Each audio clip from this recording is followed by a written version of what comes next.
साथ संगत जी, प्रेम से कहना धन निरंकार जी। एक नई साखी के साथ स्वागत है आप सभी का आपके ही अपने चैनल पर। और हमारी आज की साखी का शीर्षक है मृत्यु का प्रमाण पत्र। चलिए सुनते हैं आज की ये साखी। साथ संगत जी, रिया ने अपने पति विकास को कहा, विकास पिताजी उठे नहीं क्या अभी तक? समय पर दवा नहीं लेंगे तो उनकी तबीयत बिगड़ जाएगी। ज़रा जाकर देखो उनके कमरे में कि वो क्या कर रहे हैं।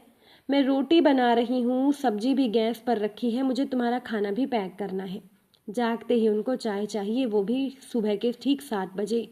और अब तो 8 बजने वाले हैं, आज तो वो चाय के लिए भी रसोई में नहीं आए।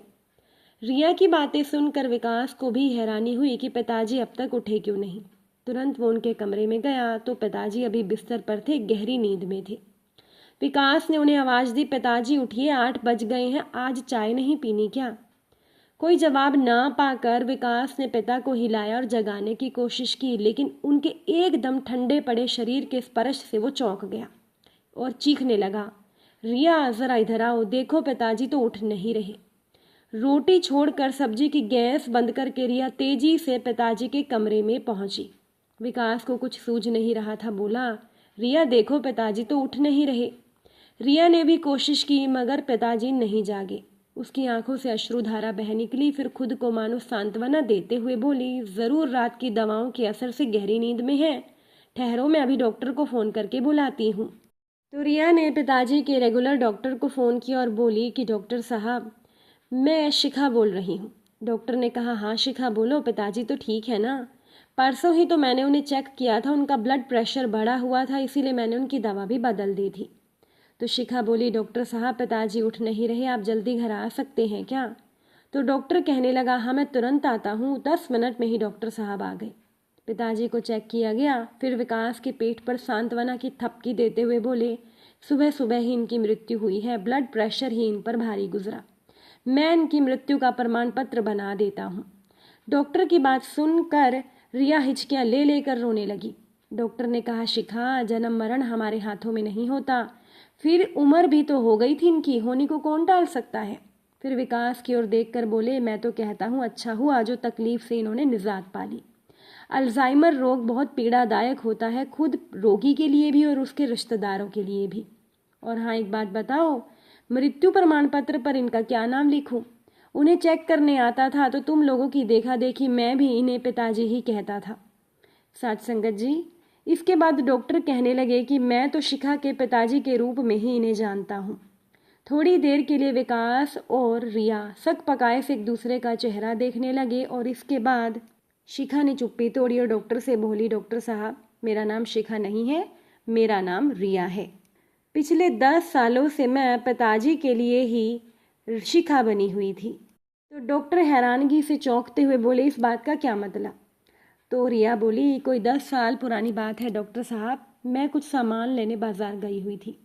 खरीदारी के बाद जब मैं बाजार से बाहर आई और किसी खाली रिक्शा की तलाश में मैं इधर उधर देख रही थी कि तभी शिखा शिखा पुकारते हुए एक बुजुर्ग मेरे करीब आए और मेरी बाजू पकड़कर मुझे बोले, शिखा अरे मुझे अपना ही घर नहीं मिल रहा, मैं कब से यहाँ खड़ा हूँ, किधर जाऊँ कुछ समझ नहीं आ रहा। अच्छा हुआ तू आ गई, चल अब घर चलते हैं।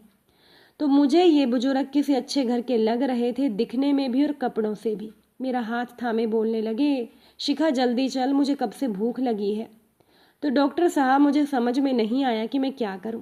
इनकी स्नेहमयी मीठी वाणी सुनकर मैंने सोचा कि इनको मैं अपने घर ले चलती हूँ, इन्हें कुछ खिला पिलाकर शांति से इनका पता पूछूंगी और फिर इन्हें इनके घर पर छोड़ आऊंगी। इसीलिए रिक्शे पर हम दोनों हमारे घर आ गए। तो घर पहुंचते ही ये बुजुर्ग बोलने लगे कि शिखा जल्दी खाना दे दे, मुझे बहुत भूख लगी है। मैंने जल्दी से थाली में खाना परोसा तो ऐसा लगा कि जैसे ये बुजुर्ग कितने दिनों के उपवास के बाद आज खाना खा रहे हैं। भरपेट खाने के बाद मैंने उनको कहा, पिताजी आप रहते कहाँ हो, कुछ याद है आपको? चलो मैं आपको आपके घर छोड़ आती हूँ। तो ये बुजुर्ग बोले कि अरे शिखा यही तो है अपना घर। मुझे कुछ नहीं सूझ रहा था, फिर वो सोफे पर ही सो गए। शाम को विकास के घर आने पर मैंने इन्हें सारा किस्सा सुनाया।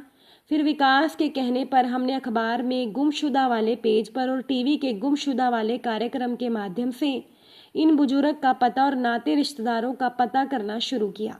विकास ने पुलिस थाने में भी जानकारी दी। पुलिस ने कहा कुछ पता चलने पर खबर करेंगे, तब तक आप इन बुजुर्ग को अपने घर पर रखो या आपको कोई परेशानी हो तो वृद्धाश्रम या अस्पताल में इन्हें दाखिल करवा दो। तो ये शिखा शिखा कहते हुए मेरे आगे पीछे घुमा करते कि शिखा आज बैंगन की सब्जी बना दे, आज मेरे लिए कोफ्ते बना दे, आज हलवा खाने की इच्छा है, ऐसी फरमाइशें किया करते। इनकी बातें, इनका अपनापन देखकर मेरा मन भर आता। बड़े हक से वो मुझे हर बात कहते तो मुझे भी अच्छा लगता। एक सप्ताह गुजर गया लेकिन इनका कुछ पता नहीं चला, उनसे कोई मदद नहीं मिली। लेकिन घर में रह रहे एक बुजुर्ग का अस्तित्व हमें अच्छा लगने लगा, उनके लिए कुछ करना हमें अच्छा लगता। मैंने और विकास ने फैसला किया कि अब हम उन्हें कहीं नहीं भेजेंगे, अपने साथ अपने घर पर रखेंगे। फिर हमने पुलिस थाने में भी अपने इस फैसले की सूचना दे दी। बस तभी से यही बुजुर्ग हमारे पिताजी बन गए। 10 साल हो गए मेरा दूसरा नामकरण शिखा हुए। आज पिताजी के साथ शिखा का अस्तित्व भी समाप्त हो गया। साथ संगत जी, ये बोलते हुए रिया की आंखों से तेजी से आंसू बह रहे थे और रिया से ये सारा किस्सा सुनने के बाद वो डॉक्टर साहब भी निशब्द हो गए। थोड़ी देर के बाद डॉक्टर साहब बोले कि इतने सालों में मुझे तो जरा भी ये बात महसूस नहीं हुई कि ये तुम्हारे पिताजी नहीं हैं बल्कि कोई गैर है। सच कहूँ तो अल्जाइमर रोग तो बड़ा ही गंभीर रोग है और आजकल के वृद्ध लोगों में ये समस्या बढ़ती जा रही है। और आज के समय में तो खुद की संतान, खुद की औलादें ही अपने माँ बाप को साथ रखना पसंद नहीं करती। पैसे, प्रॉपर्टी अपने नाम करके वृद्ध माता पिता की जवाबदारी से मुंह मोड़ लेने का चलन आजकल समाज में बहुत ज़्यादा बढ़ गया है। इसी वजह से दिनों दिन वृद्धाश्रम की भीड़ भी बढ़ती जा रही है। लेकिन इसी दुनिया में, इसी समाज में आप जैसे लोग भी हैं।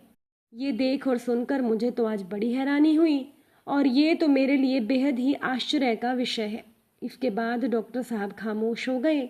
उन्होंने तो विकास और रिया की पीठ पर प्यार और सांत्वना भरी थपकी दी और फिर पिताजी के मृत्यु का प्रमाण पत्र उन्हें सौंपा और आंसू भरी हुई आंखों से घर के मुख्य द्वार की ओर बढ़ गए। साथ संगत जी, कितनी सही बात कही डॉक्टर साहब ने कि आजकल के समय में तो औलादें अपने सगे माँ बाप को भी अपने साथ नहीं रखना चाहती। वहीं पर रिया और विकास जैसे इंसान भी इस दुनिया में हैं जो एक बुजुर्ग को, जिन्हें वो जानते भी नहीं थे, उन्होंने अपना पिता बनाकर उन्हें घर पर रखा। सच में बुजुर्गों को जिंदगी के आखिरी पड़ाव पर क्या चाहिए? केवल अपने अपनों का साथ और प्यार, और औलाद उन्हें इतना भी नहीं दे सकती। साथ संगत जी, अगर आज की साखी ने आपके दिल को छुआ हो, वीडियो को लाइक शेयर ज़रूर करिएगा। आप सभी से फिर मुलाकात ज़रूर होगी नई साखी, नए विचारों के साथ। तब तक के लिए आप खुश रहिए, सेवा सिमरन सत्संग कीजिए। सतगुरु माता जी।